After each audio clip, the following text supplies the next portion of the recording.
Welcome to another product presentation from TIS. This time it is the TIS 819 SI kit, an affordable safety isolation kit to make sure that we can safely isolate when working on electrical installations in the place of work or wherever.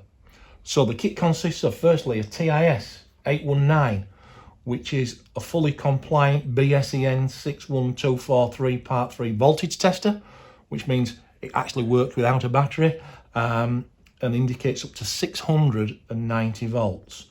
In the kit you get a proving unit essentially, which also is tagged onto a pouch,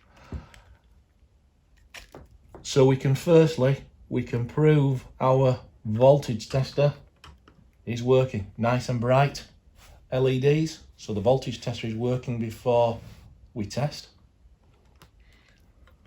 Also in the kit we have all the relevant lock-off devices to comply.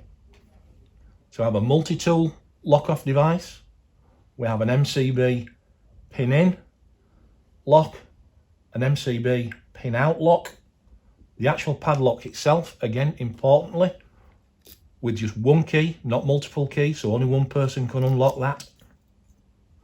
A multi-padlock hasp, so we can have a few people locking off the same circuit and nobody else able to unlock that circuit. And finally, a danger label and the trusty old permanent marker pen. And then all of that is housed in a little bum bag to keep everything together and to make sure nothing is lost. So once again, the TIS 819 SI kit. Thank you for watching.